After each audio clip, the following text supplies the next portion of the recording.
dunia tak sama. Radio Republik Indonesia, kita Indonesia sesungguhnya.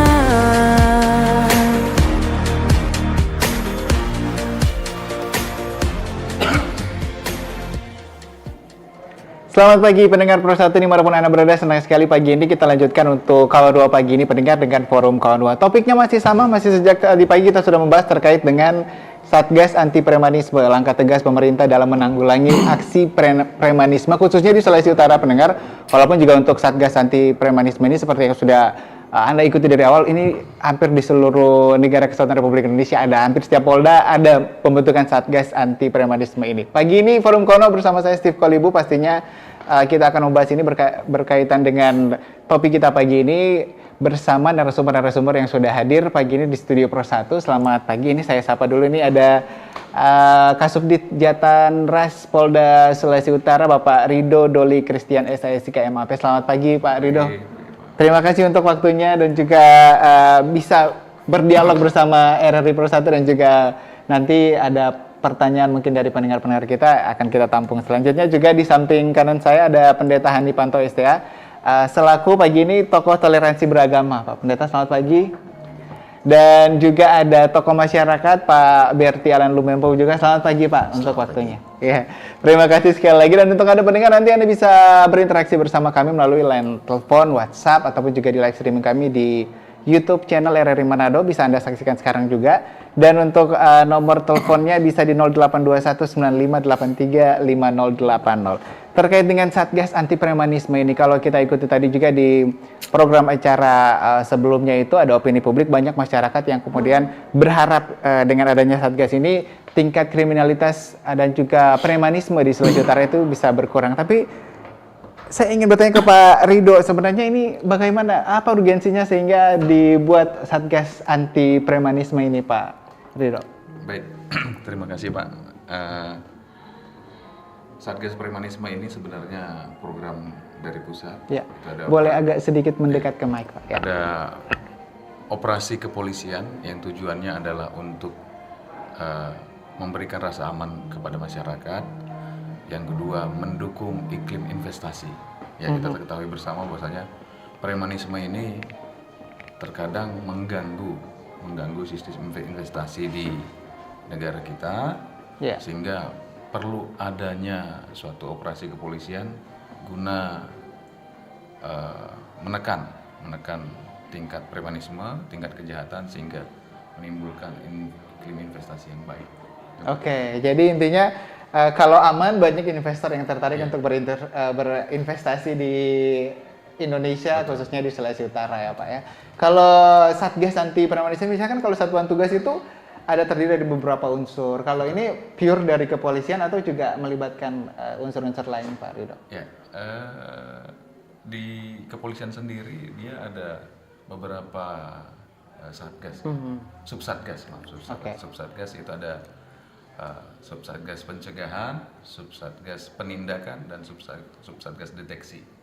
Ya. Nah, jadi di sini berkolaborasi dengan juga masyarakat dan juga Forkopimda ya. Jadi penegakan hukum itu dan pencegahan kejahatan itu tidak bisa dilakukan oleh kepolisian sendiri. Nggak bisa, dia harus bekerja sama sinergi dengan masyarakat. Oke, masyarakat dan Forkopimda tadi ya. Baik, terima kasih Pak Rido. Saya ingin ke Pendeta Hani dulu nih, kalau tanggapan dari Pak Pendeta Hani terkait dengan Satgas Premanisme ini. Bagaimana tanggapannya? Apakah memang Indonesia sudah urgen banget ya, urgensinya udah sangat tinggi sehingga kita perlu membuat Satgas Anti Premanisme ini? Silakan. Boleh agak sedikit ke mikrofon. Kalau ini muncul ide ini dari kepolisian, ujung tombaknya kan Kamtibmas, tapi dijelaskan oleh Kasubdit, tentu gerakan ini ada koordinasi dengan Forkopimda, tentu gubernur tahu, Pangdam tahu, dan seterusnya. Tapi kalau melihat urgensi daripada ini, tentu dilihat oleh negara ini sudah urgen, sudah penting ini. Karena tadi disebut oleh Pak Rido bahwa keamanan satu negara itu biayanya besar sekali. Kenapa? Karena kalau dia tidak aman satu negara, dia mengganggu satu kenyamanan bermasyarakat. Orang merasa tidak aman, melakukan apa aja udah takut. Makanya saya kasih contoh, Bali. Wisatawan masuk di sana, mau jalan juga jam 2 subuh sendiri aman. Ya. Nah, negara yang tidak aman, dia tidak akan menarik investor, dia tidak akan menarik turis dari luar bahkan lokal. Coba kalau Bali tidak aman, jangankan dari Australia, Amerika, kita dari Manado pun segan ke sana. Jadi ada banyak kepentingan yang berdampak kalau negara kita tidak aman. Nah, secara khusus Sulut, kita ada di Sulut. Dia sama, di daerah manapun ini menjadi kebutuhan masyarakat, menjadi kerinduan masyarakat agar daerah kita aman. Ya. Karena kalau dia tidak aman, dua hal. Tidak nyaman, tidak aman, plus dia mengganggu ekonomi. Bagaimana orang bekerja? Sama juga pengusaha. Dari manapun yang datang, dua yang dia butuhkan, aman, untung. Ya kalau preman dia bertumbuh subur, muncul pabrik di sini, muncul ini di sini, preman bisa datang minta jatah. Ya. Kalau enggak, tidak aman. Nanti mereka mempengaruhi oknum ini, jadi demo, jadi gini. Jadi dia dampaknya sistematis. Jadi buat kami masyarakat, khususnya di Sulawesi Utara, welcome. Kami support, kami dukung kinerja polisi saat ini. Berantas itu. Minimal sampai ke titik yang minimal. Karena kalau ditanya bisa ya, dia mirip judi berdampak positif. Oke, baik ya. Jadi sangat mensupport karena memang betul sekali bagaimana kondisi keamanan Kamtipmas di satu daerah itu mempengaruhi iklim investasi ya. Tadi pendeta tanam modal di sana bikin usaha. Ini mungkin masyarakat hingga perlu ada satgas anti ada beberapa lebih aman dibanding dengan yang lain. Nah, kita bersyukur itu. Daerah kita ini daerah yang kondusif gitu. Kita bersyukur itu. Mungkin ini bisa dimaksimalkan untuk nanti mendukung dunia investasi tempat kita. Oke, baik ya. Kalau di Sulawesi Utara, puji Tuhan masih aman lah, masih lebih kondusif dibandingkan dengan daerah lain ya Pak Ridho ya. Nah kalau Pak Berti sendiri nih sebagai seorang tokoh masyarakat nih, kalau melihat Satgas Anti Premanisme langkah pemerintah ini, karena sebenarnya kalau saya baca-baca, kenapa kemudian dari terutama yang menggagas Menko Polhukam ya, Kementerian Polhukam ini adalah selain premanisme juga adalah ormas-ormas yang meresahkan. Walaupun di Sulawesi Utara kurang ya ormas-ormas yang meresahkan seperti di daerah lain seperti yang disampaikan oleh Pak Ridho. Kalau Pak Berti melihat apakah ini langkah yang memang sudah betul sebenarnya? Oke, yang pertama tentunya ya secara positif tadi sudah disampaikan Kasubdit ya Pak Kasubdit dan Pak Pendeta Anipanto. Tapi dari sisi negatifnya juga saya perlu sampaikan bahwa ya memang kita masyarakat kan sebuah nama itu apalagi satuan tugas baik yang ada di kepolisian itu ada ya selain Satgas premanisme ini ada juga Satgas mafia tanah lah. Ada Satgas, contoh sekarang juga tindak pidana korupsi, kalau di Mabes Polri itu udah ada. Tapi jangan sampai nama ini justru membuat bahwa seolah-olah negara kita tidak baik-baik saja. Itu yang menjadi poin pertama bagi saya. Yang kedua adalah bahwa saya berpikir tadinya bahwa Satgas ini bukan saja dari unsur kepolisian ya. Tapi ada melibatkan beberapa elemen-elemen termasuk mungkin juga bisa melibatkan apalagi ada deteksi pencegahan. Bisa juga ya melibatkan masyarakat contohnya atau organisasi.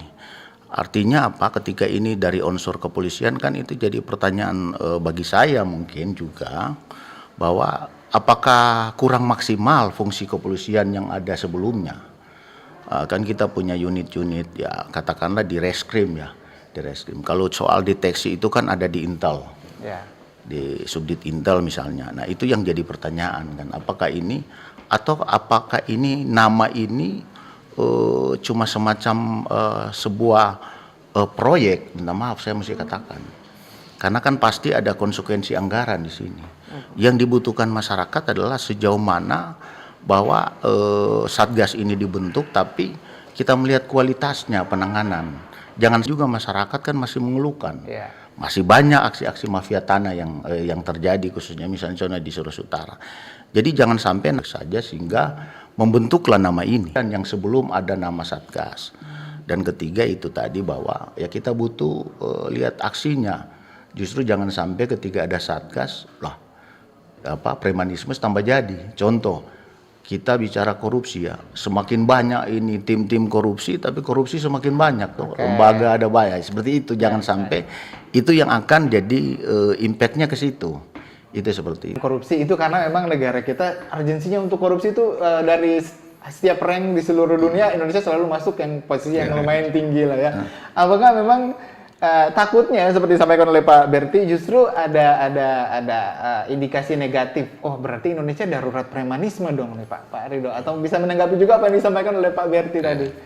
Jadi yang namanya penindakan, penindakan itu pasti ada hasil. Ya, itu ya. Ada hasilnya nanti itu akan berupa jumlah dan angka-angka ya. Tentu akan naik. Karena ada penindakan, seperti itu kan. Itu udah, trennya sudah seperti itu. Nah, kan ada press release itu, lumayan gitu, penindakan itu. Nah, ini tujuannya tadi sebenarnya, itu untuk menekan kejahatan tadi. Kejahatan premanisme, itu ada dua ya. Yang baik individu maupun yang terorganisir, yang kelompok. Yang kelompok. Nah, disinilah nanti iklim investasi itu bertumbuh. Iklim investasi bertumbuh, keamanan masyarakat, itu akan baik sehingga ekonomi masyarakat akan bertumbuh. Nah, setelah kita tadi sampaikan dan Bapak kita tadi sampaikan bahwasanya bagaimana menjaga kondisivitas keadaan ini tetap stabil. Bagaimana supaya premanisme ini tidak berkembang. Nah, ini tugas kita bersama.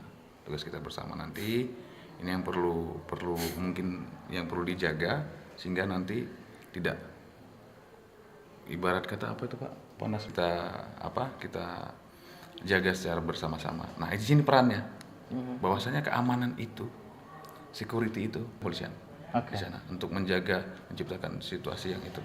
Nah, di sini perlu pendekatan crime.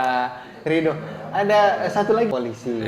Sebenarnya tanpa Satgas pun harusnya premanisme bisa ditekan lah. Kalau kata pendeta tadi kan premanisme tidak bisa dihilangkan karena emang dari zaman dahulu semenjak manusia itu ada ya sudah ada. Iya, kegiatan rutin.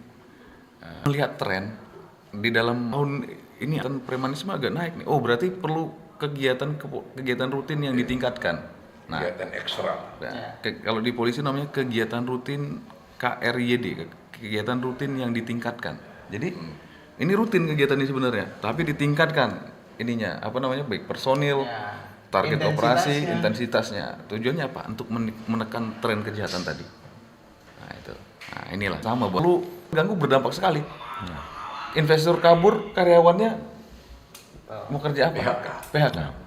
Nah kadang-kadang yang menyebabkan tidak nyaman berinvestasi itu, itu ada kegiatan usaha yang resminya datang preman diganggu kan gitu Pak kira-kira.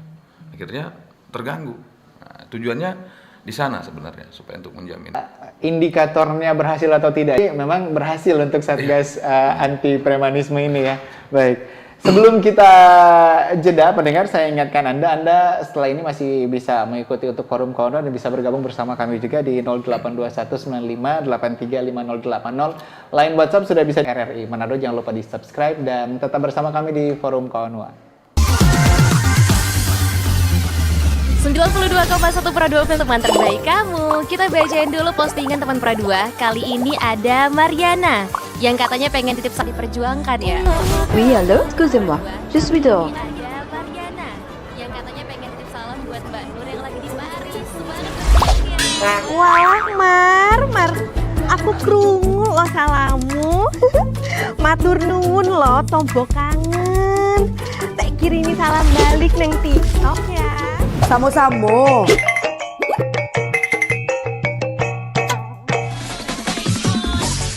Bundo, jangan main TikTok tarui. Ho ho ho ho ho ho ho. Bundo, awak baru dapat info lowongan Karajo di aplikasi. Elok-elok buyuang, banyak panipu. Indang lah Bundo. RRI News.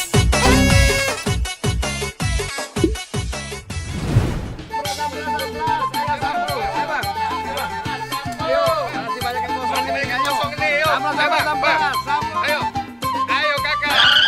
Nyanyi lagu apa kita, Pace? RRI digital saja toh.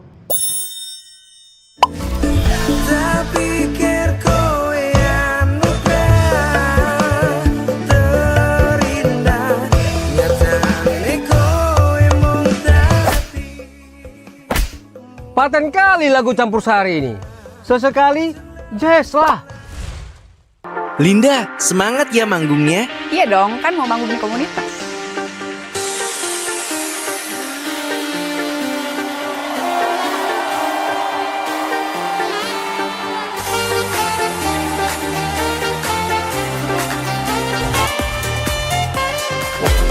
RRI ada di berbagai platform. Sekarang banyak cara menikmati RRI. Kamu yang mana?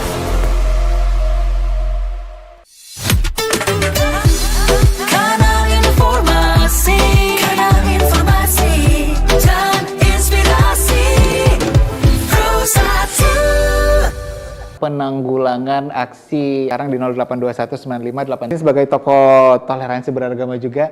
Tapi yang ingin saya tanyakan ini begini Pak, kalau untuk saat ini di Sulawesi Utara terutama, apakah masyarakat Sulawesi Utara ini masyarakat juga banyak takut lagi ya? Tapi sebelum saya jawab itu, pertama, kedua tentu ada aturan karena sejarah Indonesia di sisi yang lain itu di era sekarang dihindari itu dibuat untuk dilanggar. Ada sebagian masyarakat yang ada pelanggar hukum segan untuk lapor karena mau nyapu lantai. Nah, oknum ini ada di penegak hukum, ada di polisi, ada di jaksa, ada di hakim, dan itu secara transparan bisa lihat. Hakim kemarin korupsi, ketua Mahkamah Konstitusi ditangkap, ketua KPK juga diindikasi terlibat korupsi dan seterusnya. Orang ditangkap ini ada omongan begini, wah pelakunya ada di Gorontalo. Biaya ini membuat orang mau lapor jadi segan. Biaya operasionalnya dikasih tanggung yang lapor. Bagaimana mau bersih? Jadi gini, penegakan hukum termasuk premanisme ini, yang pertama dari penegakan hukum dulu. Dan saya negatif semua, tapi ini hakim dipelihara. Ini harus dibersihkan dulu ini. Penegakan hukumnya harus lebih jelas. Bahkan kalau ada yang di sini pengayuh manusia, nah ini diusulkan ke Kapolda, mungkin bikin acara di Polda. Kita, kalau ini diberikan biaya, dia menyentuh stakeholder itu kita yang di masyarakat diikut dilibatkan, dikasih inputnya, dikasih datanya. Oh, karena tidak semua seterusnya ini harus diberitahukan korupsi. Kemarin siapa nih suaminya Sandra Dewi ya? 300 triliun lebih divonis jadi 3 buah dihukum 2 tahun. Ini ketidakadilan yang sangat triliun. Jadi jangan berantas yang diambil apa bawang nggak sampai menjadi input buat masyarakat khususnya penegakan hukum agar ini menjadi input yang positif agar lihat ini sekarang melihat apa kebutuhan masyarakat seperti ini.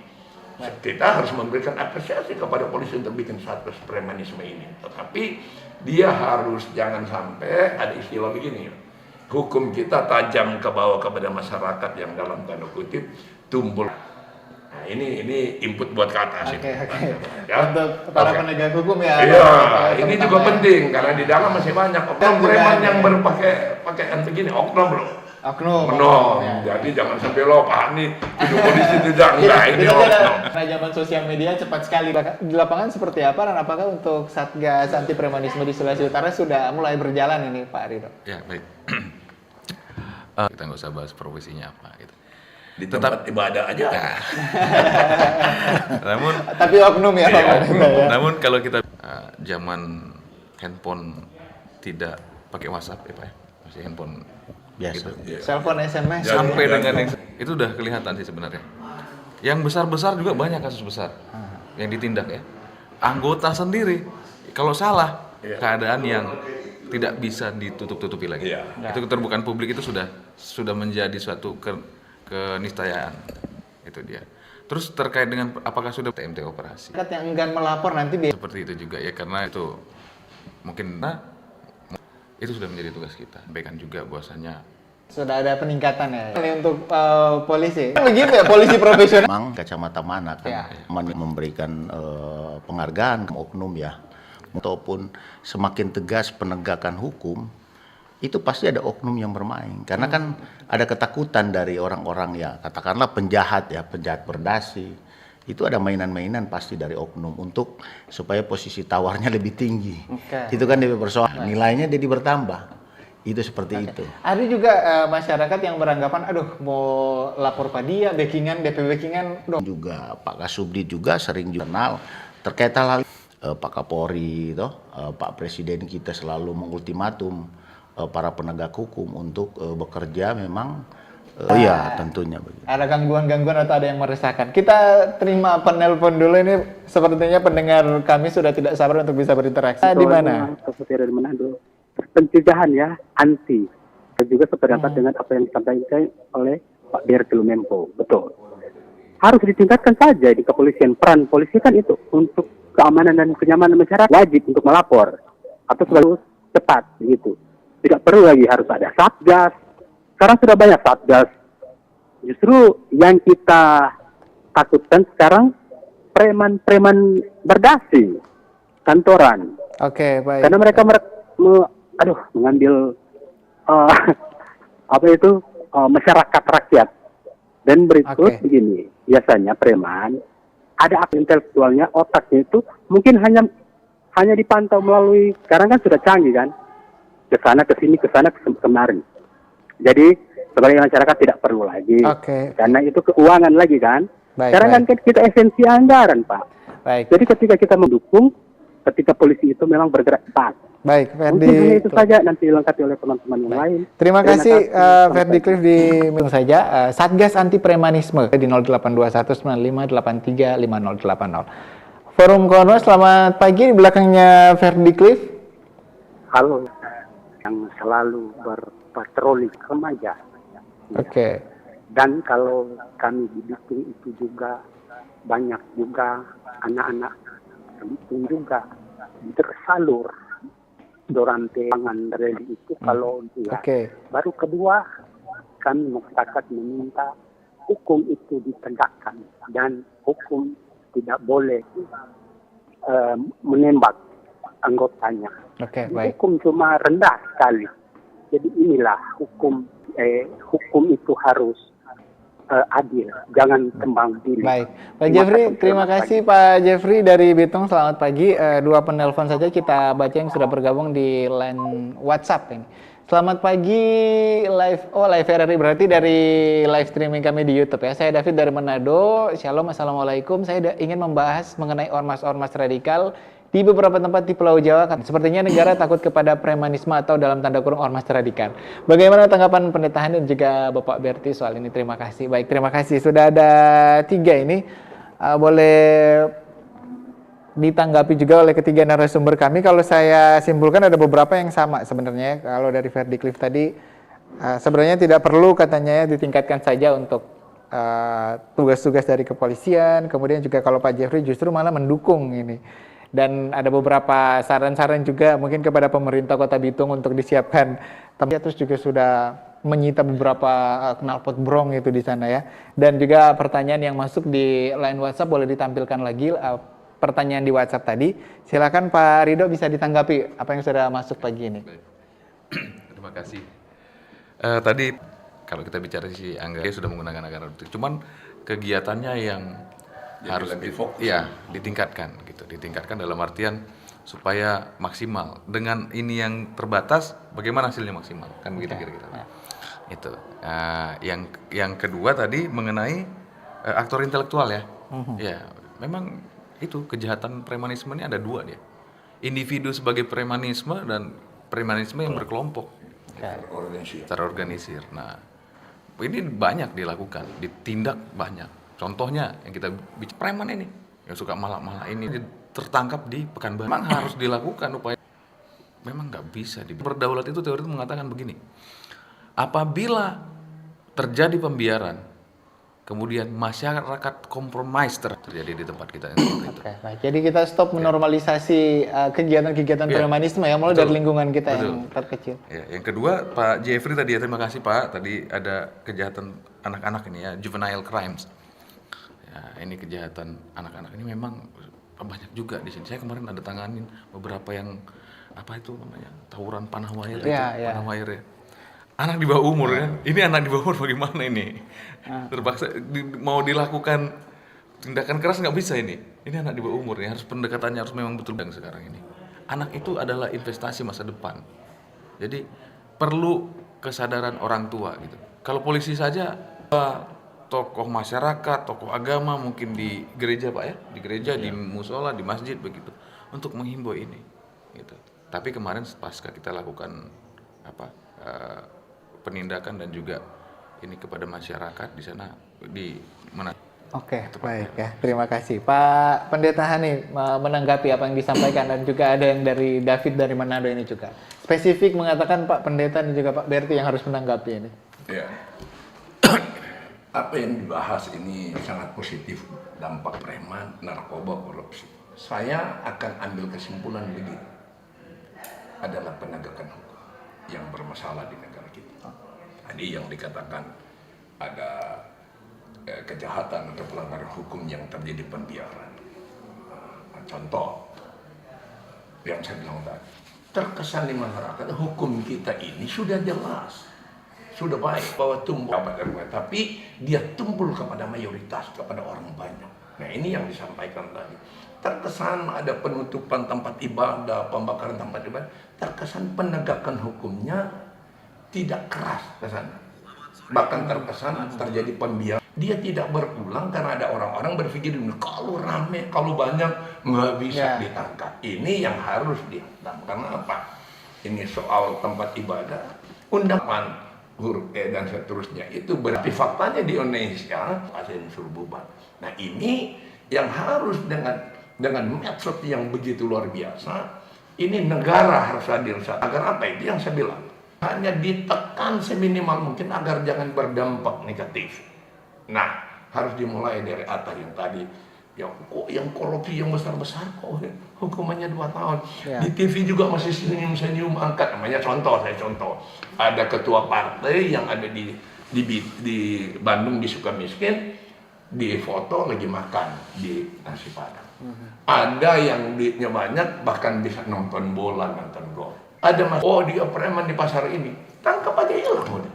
Tetapi yang tadi dikatakan yang berdasi, yang punya relasi sampai ke Papua enak tertib, jangan kita lebih. Tidak, 17.000 lokal, suku dan seterusnya. Contoh di kota juga itu masih dibangun. Bilang bahwa seolah-olah ini dikena pena wayar, seolah-olah bahwa ini tidak aman, gitu. Padahal yang tidak. Terbakar kompor, yang dimuat terbakarnya rumah. Itu seperti itu.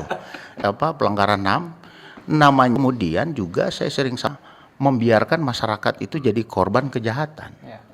Karena itu kita butuh penindakan tegas terkait. Walaupun memang kadang-kala rupa seperti tadi tuh disampaikan bahwa Pak Kasubdit bilang ketika berhadapan dengan pelaku-pelaku kejahatan premanisme ini anak di bawah umur terbentur dengan undang-undang perlindungan anak yang pada akhirnya juga hukumannya itu memang itu rata-rata misalnya 5 tahun. Bisa lepas. Jadi undang-undang perlindungan anak kembali lagi itu seperti itu, ada problematika tersendiri di negara kita ya.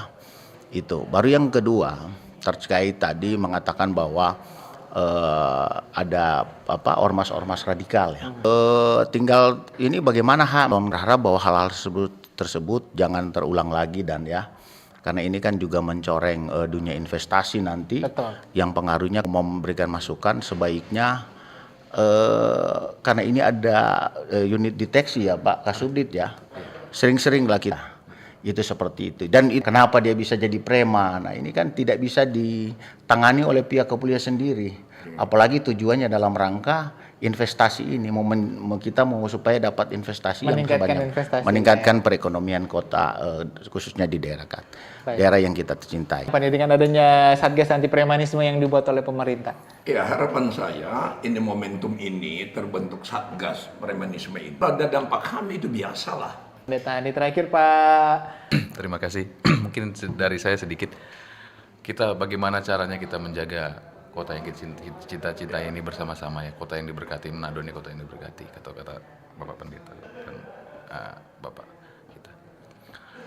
Kita harus bersama-sama. Penegakan hukum itu baik ya. Tetapi itu sarana terakhir kita. Kalau ada tetangga kita jadi preman, dia harus palak di pasar, ya berbagilah. Apa yang bisa di-sharing sehingga sehingga nanti itu bisa menekan premanisme itu. Dengan baik. kasih ya.